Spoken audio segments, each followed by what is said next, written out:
Gracias, Ana María. José, quiero invitar ahora a Juan Carlos Hidalgo. Él es analista del Cato Institute, se encuentra en nuestros estudios en Washington. Muy buenas tardes, gracias por incorporarse a nuestra cobertura. Mi primera pregunta es, ¿puede este acuerdo sobrevivir sin Estados Unidos? Bueno, esa es una gran pregunta y depende de la magnitud de las sanciones. Estados Unidos no tiene una relación comercial directa importante con Irán. Estas sanciones fueron efectivas por la manera en que se hicieron coordinadas, básicamente con toda la comunidad internacional, especialmente con la Unión Europea, China y Rusia. Ahora hay que ver si las sanciones secundarias van a entrar en efecto. El presidente Trump da a entender de que se viene con todo, que va a reimponer todo el régimen de sanciones, y estas sanciones secundarias son las que hay que ponerles más atención, porque estas serían las sanciones que entrarían sobre las empresas o sobre los actores económicos que hagan negocios con Irán, no solo estadounidenses, sino extranjeros. Entonces, podría efectivamente sancionar a gobiernos o empresas de Europa, de cualquier parte del mundo, que hagan negocios con Irán. Esto sí tendría un impacto entonces sobre la economía iraní y entonces sí podría empezar a afectar el comportamiento de la economía de ese país, y no solo eso, sino que deterioraría también de manera severa las relaciones diplomáticas entre Estados Unidos y algunos de sus socios europeos. Y quizá es significativo que romper este acuerdo puede interpretarse como una bofetada a sus aliados europeos, que hace escasamente en las últimas semanas, 2 semanas, han estado en Washington para intentar convencer al presidente Trump de que no se retirara y que renegociara el acuerdo.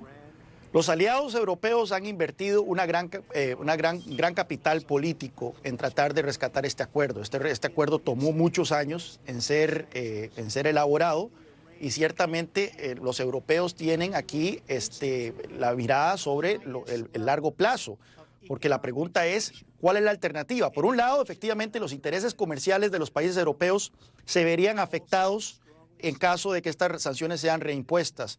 Pero también está el largo plazo. ¿Qué pasa si Irán empieza a desarrollar su programa nuclear con fines militares? ¿Qué pasa si Irán, viendo que Estados Unidos ha violado el acuerdo, expulsa a los inspectores nucleares, empieza a reactivar su programa nuclear? Y la pregunta es, en ese escenario, ¿qué ocurriría? Bueno, ya hemos visto que hay elementos dentro de la administración Trump, como el asesor de seguridad nacional John Bolton, que han hablado de un ataque militar sobre Irán. O sea, es que eso es lo que tenemos que tener muy claro aquí. Estamos contemplando la posibilidad de que en un futuro mediano tengamos una nueva guerra entre Estados Unidos e Irán en el Oriente Medio. Y obviamente los países europeos, ya lo vimos en Siria, el efecto que la guerra en Siria ha tenido en los flujos migratorios hacia Europa, los países europeos tienen mucho que ver con esa posible decisión. Te voy a interrumpir un momento, Juan Carlos, porque llegan ya las primeras reacciones de los líderes europeos. Precisamente el presidente francés, Emmanuel Macron, a través de Twitter, acaba de decir que lamenta la decisión del presidente de Estados Unidos de retirarse de ese acuerdo nuclear con Irán, que tanto Francia, Alemania como Gran Bretaña lamentan esa decisión y que van a trabajar de forma colectiva para lograr un acuerdo más amplio que cubra la actividad nuclear del régimen iraní, y que el objetivo es conseguir la estabilidad en el Medio Oriente, especialmente en países como Siria, Yemen e Irak. Vamos a hacer una breve pausa y seguimos con esta cobertura especial. Ya volvemos. Asesoró a los inspectores internacionales, a la comunidad internacional, de que Irán cumplió con todos sus compromisos tras la firma de ese acuerdo nuclear en 2015. Ha insistido en que Estados Unidos es un país que no respeta los acuerdos. Ha hecho referencia al acuerdo del cambio climático, que también abandonó Estados Unidos, y también a otros acuerdos en materia de comercio. Ha insistido en que este acuerdo no era un acuerdo bilateral entre el régimen de Teherán y Washington, sino que era un acuerdo multilateral con otros países, y que fue además refrendado por el Consejo de Seguridad de la ONU. Y también nos llegan reacciones del Departamento del Tesoro estadounidense. Su portavoz ha dicho, el secretario del Tesoro ha dicho que va inmediatamente a implementar la decisión anunciada por el presidente Trump con respecto a la retirada de ese acuerdo nuclear iraní y que espera que se reimpongan estas sanciones en un periodo de entre 90 y 180 días. Vamos de nuevo con nuestro analista Juan Carlos Hidalgo del Instituto Cato. Él se encuentra en Washington. Es importante lo que ha dicho Rouhani, porque este acuerdo en verdad no era un acuerdo solo entre Estados Unidos y Irán, el régimen iraní, era un acuerdo multilateral de una comunidad de otros 5 países además. Es preocupante cuando las declaraciones del presidente de Irán se apegan más a la verdad que las declaraciones del presidente de Estados Unidos. Y este ha sido el caso.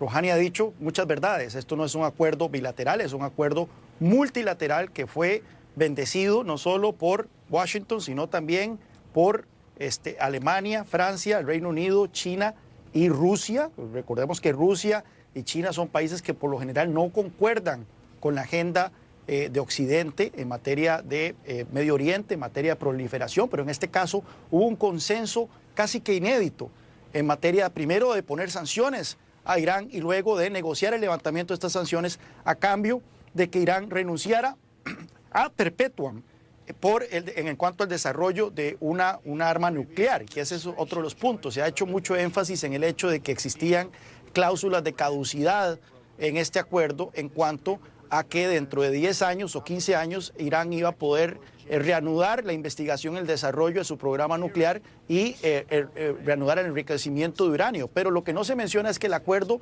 proscribía ad perpetuam el desarrollo de un arma nuclear.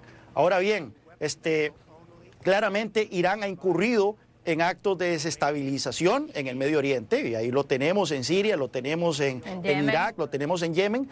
Claramente Irán ha continuado su programa balístico, pero esos eran temas aparte, que no estaban contemplados en este acuerdo nuclear. Y lo que es cierto, la verdad es que Irán estaba cumpliendo con el acuerdo, no lo dice Irán, lo dicen los inspectores de la Agencia Internacional Nuclear, lo dicen los miembros de la misma comunidad de inteligencia de Estados Unidos, y lo otro es que ha sido Estados Unidos quien ha violado un acuerdo multilateral.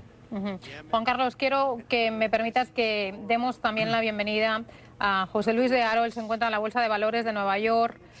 José Luis, ¿cómo ha reaccionado por el momento la bolsa a este anuncio del presidente Donald Trump?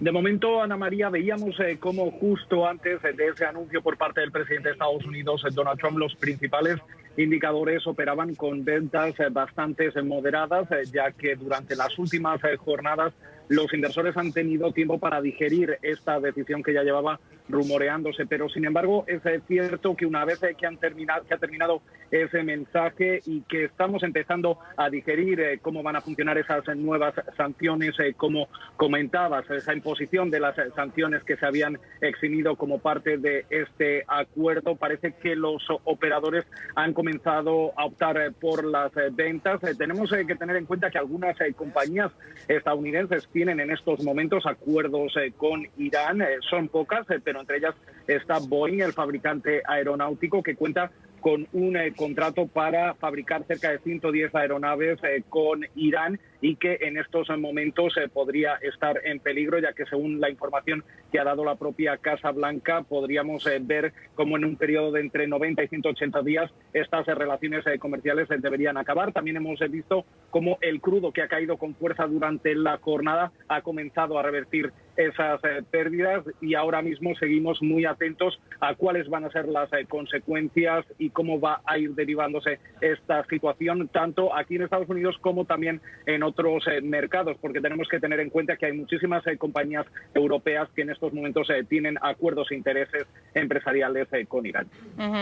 José Luis, desde que se atenuaron estas sanciones, la exportación de petróleo iraní aumentó casi a 3,8 millones de barriles por día. ¿Va a poder el mercado sobrevivir con un recorte de esa producción una vez que se reimpongan las sanciones, que el secretario del Tesoro ha dicho que van a ser en un plazo de 90 a 180 días?